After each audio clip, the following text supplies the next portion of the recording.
హైదరాబాద్ గచ్చిబౌలిలో 7 అంతస్తుల భవనం కుప్పకూలిన ఘటనలో రెస్క్యూ ఆపరేషన్ కొనసాగుతోంది. శిథిలాల కింద మరొకరు ఉన్నట్లుగా అనుమానిస్తున్నారు. విక్టిమ్ లొకేషన్ సిస్టమ్ ద్వారా గాలిస్తున్నారు.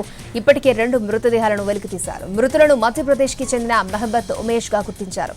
భవనంలో ఎలక్ట్రీషియన్ టైల్స్ పనులు చేస్తున్న టైంలోనే ఈ ఘటన జరిగింది. మరో 2 గంటల్లో శిథిలాల తొలగింపు ప్రారంభిస్తామని చెబుతున్నారు అధికారులు. పక్కనే ఉన్న మరొక అపార్ట్మెంట్ పాక్షికంగా దెబ్బతినడంతో ఆ బిల్డింగ్ ఎడ్జెస్ ని కూడా కట్ చేయాల్సి ఉంటుందని చెబుతున్నారు. తమకు సహకరించాలని బిల్డింగ్ లో ఉన్నవారిని కోరుతున్నారు.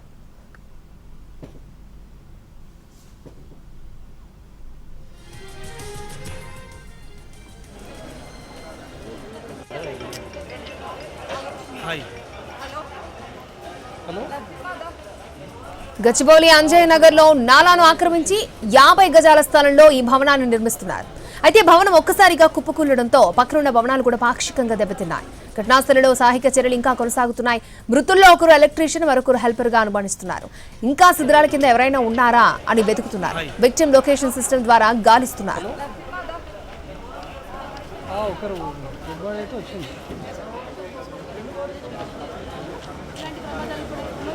గచ్చిబౌలిలో కుప్పకూలిన బిల్డింగ్ తో పక్క భవనాలపై తీవ్ర ఎఫెక్ట్ పడింది. ఒక్కసారిగా భూకంపం వచ్చినట్లుగా అపార్ట్మెంట్ లోని వారంతా భయంతో వణికిపోయారు. పక్కనే ఉన్న జయదర్శిని అపార్ట్మెంట్ లో 6 ఫ్లాట్లు పూర్తిగా ధ్వంసమయ్యాయి. మరొక బిల్డింగ్ లో 5 ఫ్లాట్లు పాక్షికంగా ధ్వంసమయ్యాయి. మరింత సమాచారాన్ని మా ప్రతినిధి రమేష్ వెట్ల మనకు అందిస్తారు.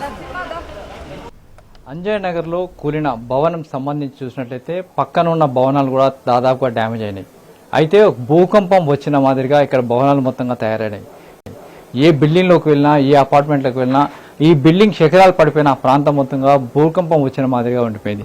ఒక అపార్ట్మెంట్లోని పక్కనే ఉన్న ఒక అపార్ట్మెంట్లోని 5వ అంతస్తులో మనం ఉన్న పరిస్థితి చూస్తాం.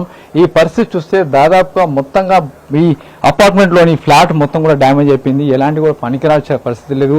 ఈ కిచెన్లో ఉన్నామని ఇప్పుడు కిచెన్లో సంబంధించి ప్రతి ఒక్క వస్తువు కూడా పూర్తిగా డ్యామేజ్ అయిపోయింది. ఎక్కడికక్కడ ప్రతి వస్తువు ఏది కూడా పనికిరాకుండా పోయింది. మొత్తంగా ఇక్కడ చూస్తే ఒక భూకంప బాధితులు అంటే భూకంపం ఏ మాదిరిగా వస్తుందో ఆ మాదిరిగా బిల్డింగ్ మొత్తం షేక్ అయిపోయింది. ఈ ఫ్లాట్ మొత్తం కూడా మెరిగిపోయింది. ఈ ఫ్లాట్ సంబంధించిన మెయిన్ ప్రధాన బీమ్స్ మనం చూస్తున్నాం. అక్కడ పైన చూపెడుతుంటే ప్రధానంగా ఉన్న బీమ్ అవుతుందో బీమ్ మొత్తం కూడా డ్యామేజ్ అయిపోయింది. ఆ బీమ్ మొత్తం కూడా కుంగిపోయింది. పైన కూడా వాటర్ ట్యాంక్ కూడా డ్యామేజ్ అవ్వడం జరిగింది. ఈ ఫ్లాట్ లోని మొత్తంగా కిచెన్ ఒకసారి ఆ లెఫ్ట్ సైడ్ చూడొచ్చు, రైట్ సైడ్ చూడొచ్చు. ఈ బెడ్రూమ్ ఇక్కడ కిచెన్ చూస్తే మొత్తంగా కిచెన్ మొత్తం పలిపోయింది. ఏదైతే విండో ఉందో ఆ విండో మొత్తానికి డ్యామేజ్ అయిపోయి లోపలికి మొత్తంగా వస్తువులు పడిపోయింది. ఇక్కడ చూస్తే ఆ ఒక ఫ్రిడ్జ్ చూస్తే మొత్తంగా ఈ ఫ్రిడ్జ్ కావచ్చు, లేకుంటే లోపల ఉన్న ప్రతి వస్తువు ఏ వస్తువు పనికిరాదు. కిచెన్ మొత్తం ఈ ఫ్లాట్ మొత్తం డిమాలిషన్ చేయాల్సిందే. అంతేకాకుండా బిల్డింగ్ మెయిన్ పోర్షన్ అయినా ప్రధాన బీమ్ మొత్తం కూడా డ్యామేజ్ అయిపోయింది. అది కూడా వంగిపోయింది. ఈ నేపథ్యంలో చూస్తే ఈ బిల్డింగ్ లో ఉన్న వాళ్ళు ఇంతకుముందు మనతో మాట్లాడినట్టు ఈ బిల్డింగ్ మొత్తంలో చూస్తే ఒక షేక్ వచ్చేసింది, ఒక భూకంపం వచ్చే మాదిరి మారిపోయింది. అంతేకాకుండా ఇక్కడ బిల్డింగ్ సంబంధించి చూస్తే ఈ షేక్ రావడంతో పాటుగా ఈ బిల్డింగ్ ఆ భవనం మొత్తం వచ్చి ఈ బిల్డింగ్ పైన పడడంతో ఇక్కడ ఉన్న ఇది ఫ్లాట్ లో ఉన్న 5వ అంతస్తులో ఉన్న ఈ బిల్డింగ్ లోనే మొత్తంగా పోర్షన్ మొత్తంగా కూలిపోయింది. మొత్తంగా కిచెన్ చూస్తే ఈ కిచెన్ కావచ్చు, ఇది కావచ్చు మొత్తంగా ఫుల్లీ డ్యామేజ్ అయిపోయింది. ఇది పనికిరావు కూడా పోయింది. ఇక్కడ మొత్తంగా ఏ చిన్న వస్తువు కూడా పనికొచ్చే పరిస్థితి లేదు. అంతేకాకుండా ఇక్కడ చూస్తే దీంతో పాటు చూస్తే మరొకటి పక్కనే చూస్తే మెయిన్ రూమ్ కావచ్చు, హాల్ కావచ్చు, మిగతా సంబంధించి అన్ని కూడా పూర్తిగా డ్యామేజ్ అయింది. ఎక్కడ కూడా ఏది పనికొచ్చే అవకాశం అయితే లేదు. దీని పక్కనే ఉన్నాయి ఏదైతే ఇక పక్కనే ఉన్న ఇక్కడ వాష్రూమ్ ఉంది. వాష్రూమ్ కూడా మొత్తంగా ఇక్కడ చూడొచ్చు. వాష్రూమ్ సంబంధించి పూర్తిగా డ్యామేజ్ అయిపోయింది. ఇది కూడా పనికి రాకుండా పోయింది. ఇక్కడ దీని పనికొచ్చే పరిస్థితి కూడా లేకుండా పోవడం జరిగింది. మొత్తంగా చూస్తే ఇక్కడ దీనికి సంబంధించి మన బెడ్రూమ్ చూస్తే బెడ్రూమ్ కూడా పూర్తిగా కొలాప్స్ అయిపోయింది. ఈ బెడ్రూమ్ సంబంధించి ఈ పరిస్థితి చూస్తే ఇక్కడ ఈ బెడ్రూమ్ సంబంధించి పూర్తిగా డ్యామేజ్ అయిపోయింది. ఇది మాస్టర్ బెడ్రూమ్ లో ఇక్కడ ఏదైతే 11th క్లాస్ పిల్లగాడు ప్రతిరోజు తన స్కూల్ నుంచి వచ్చిందో ఇక్కడ పడుకుంటాడు. కానీ ఆ బాబు ఆ సమయంలో స్కూల్కి వెళ్ళాడు. తిరిగి వచ్చే సమయానికి బిల్లు మొత్తంగా ఇలా కూలిపోయింది. ఇక్కడ చూడొచ్చు పైన ఇది బీమ్, ప్రధానమైన భీము. ఈ భీమ్ మొత్తంగా బిల్డింగ్ సంబంధించి ప్రధానమైన ఆగిపట్టైన భీమ్.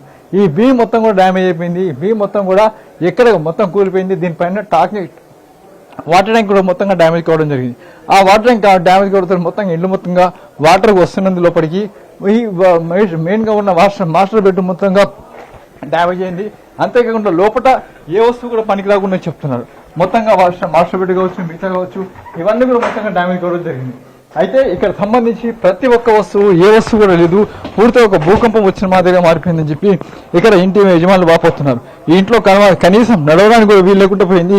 నడవాలంటూ కూడా కాలెక్కడ పెడితే ఏది కూలిపోతుందో అన్న పరిస్థితి ఉంది. बिल्डिंग का वो जो टेरेस था, वो टेरेस डायरेक्ट बिल्डिंग का हमारे बिल्डिंग के मास्टर बेडरूम पे गिरा, जिसमें किचन और हमारा बेडरूम डैमेज हुआ और थैंकफुली कोई रूम में था नहीं। और टाइम पर कौन कौन है घर पे? मेरे पेरेंट्स थे, मेरा ब्रदर था और मेरे 2 बिल्लियाँ। अब तो ओरिजिनल नेगेटिव प्लेस किधर है? अब तो इधर का कब आया? मैं पुणे का हूँ, महाराष्ट्र। 2 महीना हो गया यहाँ पे आके। हाँ, अरे क्या पढ़ रहे हैं आप? अभी 11th में हूँ, साइंस पीसी। कैसा मालूम हो तो बिल्डिंग था वैसा हुआ बोल के? मेरे डैड मेरे को लेने आए थे कॉलेज में, तब पता चला कि बिल्डिंग गिर गया है। पहले मेरे को लगा कि मजाक में कह रहे रहेंगे, बट बाद में आके देखा तो ये सब कुछ ऐसा हो गया है, शॉकिंग। భూకంపం వస్తే ఏ మాదిరిగా మారిపోతుందో అదే మాదిరిగా మారిపోయింది. బిల్డింగ్ కూడా అదే మాదిరిగా షేక్ అయిపోయింది చెప్పి కూడా ఇక్కడ ఉన్న లోకల్ చెప్తున్నారు. అంతేకాకుండా బిల్డింగ్ సంబంధించి యజమాని ఆ నిబంధనల విరుద్ధంగా కడుతున్నాడని చెప్పినప్పుడు కూడా ఎవరు పట్టించుకోవాలని చెప్పి కూడా వాళ్ళు ఒప్పుతున్నారు. Camera person హరీష్తో Ramesh వెట్ల ఇంటివి.